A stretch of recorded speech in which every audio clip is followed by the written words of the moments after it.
Hi everyone. I recently did some videos on the Let It Be album. I did my full album review and then I did an in-depth look at the sessions of January 1969 and also those few that happened in January 1970. Now I'm going to look at the process of how did we get from those sessions to the final album being released. It's a process that took about 15 months, during which time they made Abbey Road, some of them had their early solo careers happening, and of course ultimately they also split up. I'm also going to look at a surprising link between this album and the Beatles' 1966 final tour. As always, if you've got any thoughts on any of this, please let me know in the comments down below. I'd love to hear from you. The main sessions for the Get Back / Let It Be album finished on the 31st of January 69, so it's a real nice neat time frame there of everything being wrapped up in January. But the Beatles did return to the studio in February 1969, and at first it wasn't really clear cut to them whether or not this was just an extension of the January sessions and a continuation of them, or whether this was the start of something new. They were in the studio to record I Want You She's So Heavy, which is something that they had worked on during January, but eventually it became clear to them that this was actually the start of something new, and it was the start of what eventually would go on to become the Abbey Road sessions. But there's some great photographs from the February 69 sessions there. So let's go back to January the 30th, 1969. There was just one day left of the recording sessions, but on this particular date, the Beatles asked producer Glyn Johns if he would start to put together a potential album for release, and he did his first mix starting on this date. And we look at the track list here and you can see that there's lots of familiar songs here, but also one or two that didn't make it onto the final album. So there's Teddy Boy that eventually of course made it onto Paul's first solo album. They were looking at having Don't Let Me Down on the album at the time, which, I mean, I still think that would have been a fantastic addition to the final album, but it wasn't to be. And you can see that at the end of the album, there was to be a song called The Walk at the end. But ultimately, there's a lot of similarity there between the first mix of the album and what eventually got released. It's likely that the mix made at this time was never intended to be the proper album, but that it was created for the four Beatles to take away, for them to have a listen to see whether or not what they'd recorded had the potential to finally be an album. What Glyn Johns also did at this time was create a second disc of oldies. Some of them were old rock and roll standards that the Beatles had been playing during the sessions, and some were even the Beatles' own early songs that they'd been playing. And there was a possible idea being kicked around that this might have been a 2-album set with the second disc being just all oldies, but that idea never really progressed beyond the end of January. So we jump forward to early May of 1969. The Beatles had a photo shoot to take what they hoped would be the album cover for the forthcoming Get Back album, as it was still being called. And they had this great idea to go to the EMI headquarters at Manchester Square and recreate the 1963 Please Please Me photo, with the boys hanging over the railings and the photo being taken from down below. Now, in this early May 1969 session, unfortunately for them, the photographer, Angus McBean, he couldn't get the same shot because a portrait had been built at the bottom of the stairwell. So he couldn't get into the same position as in 1963. So when EMI heard about this, they actually decided to temporarily remove the porch so that the photographer could get to the same position. So the Beatles returned to EMI House on the 13th of May and had the photograph taken that they hoped would be the album cover. Now, ultimately, of course, this wasn't used. And if you look really closely at what George and John are wearing, they're wearing matching suits here. And if we look back to the 1966 tour, that is actually their 1966 tour suits that they're wearing on the stairwell at EMI headquarters. That's something I certainly didn't know until I started looking into making this video. So what had prompted the Beatles to have this photo session taken at that time? Well, it was likely because in March, the Beatles had officially given the job to Glyn Johns of creating an album out of the January sessions, and he started this in April, and by early May he'd finished his first mix. Now the Beatles ultimately rejected that mix, but certainly the wheels were in motion for this album to happen now. And this is purely my speculation, but I wonder if, because it was March 1969 when the Beatles said, can you make an album of what were recorded in January? Was that maybe the point where they realised that what they'd done in February was actually something different? I don't know, but the timeline certainly fits. This second mix of Glyn Johns was actually broadcast in the United States on WKBW radio in Buffalo on the 20th of September 1969. They'd somehow managed to get hold of a tape of it. But their tape wasn't exact and it contained errors, and all the bootlegs that have appeared of this radio broadcast over the years use this incorrect version rather than actually Glyn Johns' official mix that he made. So if you've got a copy of the WKBW radio broadcast, what you've got isn't actually exact as Glyn Johns' second mix. It's just a copy of what the radio broadcast that night. And here's the track listing for that second mix. So after the Beatles had rejected that second mix by Glyn Johns, he then created a third mix on the 15th and the 28th of May 1969, and it's likely that had the album been released, this is the version that would have come out, and in fact it was actually scheduled for release at various points during 1969. In August, September and December there were plans to release this final version. And we have a look at the track listing and you can see, you know, there's quite a few differences here. It kicks off with One After 909. They're still looking at having some of the old rock and roll things on there with the rocker Save the Last Dance for Me, and Don't Let Me Down was still included there. We've also still got Teddy Boy, and they were looking at doing a reprise of Get Back at the end of the album, despite it having closed side A. So that third Glyn Johns mix was actually valid for 7 months, from May 69 through to December 69. That was the version that they intended to use had it been released.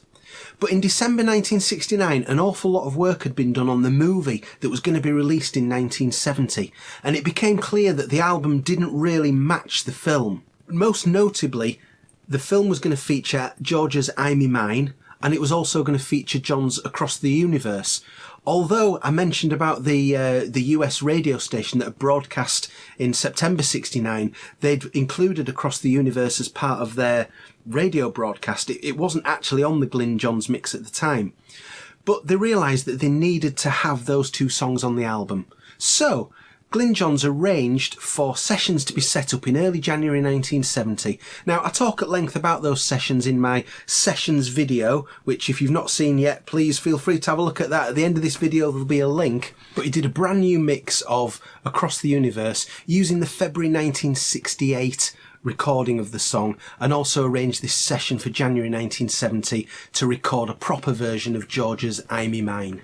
The I'm in Mine recording that was made in January 1970 was only 1.5 minutes long, and that's what it was going to be on this particular compilation of the album. Let's have a look at the track listing. You can see they're still thinking of kicking it off with One After 909, and the rocker Save the Last Dance for Me, Don't Let Me Down medley is still there, and they're still thinking of having a reprise of Get Back at the end of side 2. This fourth compilation leads me personally to an interesting bit of speculation. Now, as I record this in May 2020, we're currently waiting to see what happens later on this year with what we might get in a deluxe Let It Be reissue. And rumour has it that there's going to be a Glyn Johns mix of the album that's going to be finally get an official release. Now, if the Beatles are going to go with the version that was likely to have been released in 1969, that would be the third mix. But this fourth mix that I've just talked about, that contains I'm in Mine, leads me to wonder, what will they release? Because will Olivia, in the interests of George, now push for this fourth mix to be released because it contains 2 George songs? So I think there could be some interesting discussions potentially at Apple this year about which version of Get Back gets released. Will it contain 2 George songs, or will they go to the more authentic, what could have been released mix 3? Time will tell. Ultimately, this fourth mix by Glyn Johns was again rejected by the Beatles, and that marks the point at which he now leaves the story. He spent a lot of time during 1969 and early 1970 working on this album, but his work would be completely rejected by the Beatles. But now, Time was getting a bit desperate. The movie was due for release in the not too distant future, and the Beatles had no album that they could use to tie in with it. So, Alan Klein, now firmly in place at Apple, much to Paul McCartney's disgust, he brought in Phil Spector to look at the sessions and try and make something of what was there. Now, it's likely that Phil Spector was brought in on the suggestion of John and George. They'd both recently worked with Phil Spector on John's Instant Karma single, so they had recent knowledge of working with him. And so, on Monday the 23rd of March 1970, Phil Spector, maverick, genius, lunatic, arrived at Abbey Road Studios to start work on a new version of the album, which he would eventually complete over a period of 7 sessions in just 10 days. So on this first day, it was purely mixing that was done here. All the massive orchestral overdubs that he's known for now on this album, they were all to follow later on. But he started off on this day mixing I've Got a Feeling, Dig a Pony, One After 909, and I'm in Mine. And with I'm in Mine, he then made the decision on this day to take that 1.5 minute recording and extend it to about 2.5 minutes long by using a clever edit. This was also the day where he mixed Across the Universe. But again, like Glyn Johns had done, Phil Spector went back to the original February 1968 full version of the song and used that as the basis for his mix. The other really interesting thing that happened on this particular day, and only this day, is that in Studio 3 of Abbey Road at the same time, Paul McCartney was there doing final work on his solo album, but he was there booked in under the name of Billy Martin.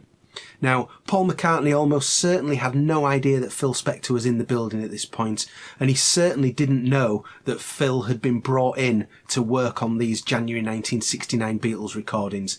I would love to have been a fly on the wall if Paul had found out what was going on just across the studio from him. 25th of March, Phil's back in the studio, and on this day he mixes Two of Us, For You Blue, and Teddy Boy. So Teddy Boy still hadn't been dropped from the album at this point, and also at this point there is as yet no mention of pot-smoking FBI members at the beginning of For You Blue. 26th of March, and it's the mixing of Maggie May on this day and 3 Paul McCartney classics: Let It Be, The Long and Winding Road, and Get Back. Now, The Long and Winding Road still hasn't got any of that orchestration that was to come, and Get Back, it was the single version that was used in 1969, back in about April 69, that was used as the basis for this, but this is the day where Phil decided to put the Sweet Loretta Fart intro at the beginning of that song. 27th of March, Phil's working on Dig It this day, so there'd been a 12-minute take of the song, but Phil just extracted from it a 49-second section of the song that is what we hear on the album. He also spent this day playing around with various voice snippets, and so, for example, some of them that made it onto the album that he worked on this day were That was Can You Dig It by Georgie Wood. He linked that from Dig It into Let It Be. There was also the I Dig a Pygmy by Charles Hawtrey and the Deaf Aids, Phase 1 in which Doris gets her oats. That was introduced onto the album on this day. And also, at the end of Get Back, to make it sound as much as possible like a live version from the rooftop, he added the parts to the end of the song with the Thanks Mo and I Hope We're Past the Audition. So all those little bits to try and make it sound a bit more like a live album, they were introduced onto the album on this particular day, the 27th of March. Monday, 30th of March. Phil Spector was kicking around an idea on this day where he wanted to include on the album various sounds that had been recorded from down on the street during the rooftop concert from the 30th of January. So you see those clips in the movie of the people who were down there looking up at the rooftop, wondering what was going on. And various bits of audio that were recorded were planned to be put in the album. But of course that idea, as we now know, was ultimately rejected. The one thing that he did do on this day that made it onto the final album, this was the day where he took the audio of John saying, "The Queen says no to pot-smoking FBI members," and he put that at the beginning of For You Blue. That little bit of audio there was taken from Twickenham Studios from the first set of sessions in early January 69, and that is the only bit of audio from those entire Twickenham Studios that made it onto the final Let It Be album. Wednesday, April the 1st. This is a day where the work done on this day would have repercussions that would be felt for decades. This is the day where Phil Spector got an orchestra into Abbey Road and worked on Across the Universe, The Long and Winding Road, and I Me Mine, and all that orchestration that you hear on those three songs was recorded on this particular day. This is what would absolutely incense Paul McCartney once he heard what had happened. And he wrote a letter actually addressed to Alan Klein, because that was ultimately who he saw as responsible for this, saying basically, don't you ever do anything like this to one of my songs again. And we can see that letter. It's really fascinating to read. Phil Spector was just on top form on this day. He was annoying everybody. He was really sort of letting rip with the orchestra. Now, at one point, Ringo, who was in the studio with him and actually plays some drums on some of the orchestration, Ringo had to tell Phil Spector to calm down at one point. The other thing that Phil did that angered the orchestra was that he'd booked them for 2 songs. When they found out that Phil actually sneakily wanted them to play on a 3rd song as well, they threatened to walk out, and they were pretty much on the verge of walking out when Phil Spector had to back down and agree to make a payment to them for the 3 full songs that he wanted them to play on. So April the 2nd was Phil Spector's final day at Abbey Road working on this album, and the focus of the day was mixing the songs that had been worked on the previous day with the orchestration. So that was I Me Mine, The Long and Winding Road, and Across the Universe. Now, I just want to take a moment to talk about Across the Universe, because the original version that was recorded by John in February 1968 was in the key of D. Now, when it was released on the charity album for the World Wildlife Fund, the key had been raised a semitone up to D sharp. What Phil Spector did on this particular day was he detuned it a semitone, so he brought it down. So the versions that you hear on the World Wildlife Fund and Let It Be are actually the same recording of the song, but one's been raised and one's been lowered. And the result is that they sound very different. If you want to hear the song in its original key as John sang it, then have a listen to either Anthology 3 or the Let It Be Naked album. They're both John singing in the original key of D without it being raised or lowered at all. So now that Phil Spector had finished all his mixing, copies of the album were created and sent to all 4 Beatles for their approval. Now at this stage, Paul McCartney didn't raise any objections to it. Ringo said that Paul was fine with it. When we look back at that letter that I showed you that Paul wrote to Alan Klein voicing how disgusted he was, you'll see that that's dated the 14th of April. So it was actually by that point where Paul had realised just what he actually felt about the album that had been created. But initially he was actually okay with it. The other thing that happened at this time was that a new album cover was created, because the photo in the stairwell at EMI House probably looked a bit outdated now. The facial hair didn't match what was in the movie, so individual images were taken that could be used that actually matched what you would see in the film, because there was no way in April 1970 that you were going to get the 4 Beatles together again for a photo session. Not going to happen. The album was originally scheduled for release on April the 24th, 1970, but Paul McCartney had his debut solo album, McCartney, released just the week before that, and he refused to budge on that release date, and that prompted the Beatles to eventually have to move the release date of Let It Be so that there wasn't albums coming out 2 weeks in a row. So it came out on May the 8th eventually, and it was really seen as the Beatles' swan song album, because it just followed a few weeks after Paul had announced that he was quitting the Beatles, and certainly there was no suggestion forthcoming from anybody that they were actually going to carry on without him. So the world felt as though the Beatles had ended, and then the following month Let It Be came out. And it was advertised with this tagline of being a new phase Beatles album, which is text that appears on the album itself. And I think surely that was just kind of a marketing gimmick, really, to try and sort of explain it as being a little bit different to other Beatles albums. But I think ultimately that phrase, I don't really think particularly meant anything. But that release really was pretty much it for new Beatles music for such a long time. We had, during the 1970s, there was little things came out. I mean, the big things in the 1970s were the Red and the Blue albums, where there was the odd new edit or mix of songs, but there was nothing new on there.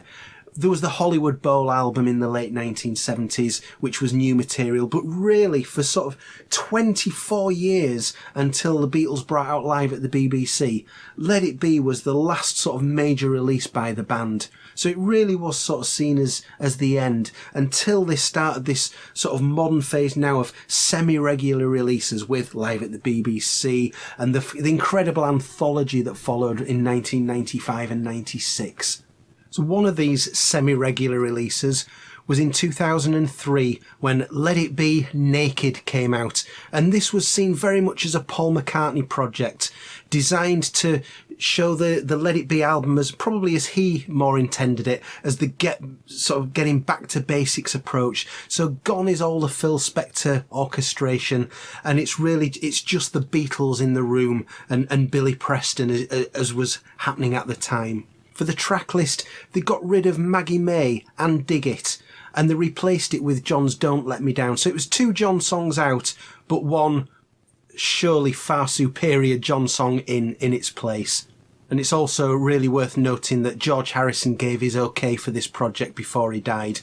So although all traces of Phil Spector have been removed from this album because these were all brand new mixes, the one idea that they did keep was to take George's I'm in Mine, the 1.5 minute version, and have that edit to bring it up to about 2.5 minutes. That idea stayed.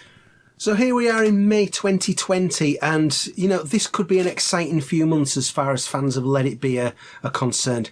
Are we going to get a super deluxe package like we've had in the last few years with Sgt. Pepper, the White Album and Abbey Road? This is when we'll start to find out this year whether that happens or not. And for me, this is the really interesting one in terms of what they could do on a remix, because with those other 3 albums, although ultimately you might feel that they're a very much a different listen to the originals with the modern mixes that they've had, ultimately it's still the same album. It's still the same things that are there, even though they might sound quite different to your ears. But I wonder whether this is the one where, are they going to have more license to play around with it? Are they going to want to have a remix of the Phil Spector version of the album? And only time's going to tell. But I do think that perhaps this is the one where they've got a bit more license to play about with it. But, you know, we'll soon see. We've also got the new Peter Jackson movie that's scheduled to come out on September the 4th. Now, again, we're in this massive worldwide lockdown as I talk at the moment, so whether that'll still happen in September, time will tell, but I certainly hope it will. So for everything that's going to happen later on this year, I'm going to be following it really closely on this channel. That's the release of the movie, hopefully the original Let It Be film, and whatever deluxe package that we get. I'm going to be talking about all of that on this channel, so please stick around, subscribe if you want to see that later on in the year. But for now, there's my album review and the sessions video that I did, which completes this Let It Be package, and I thank you very much for watching. I'll see you again soon, hopefully. Bye bye.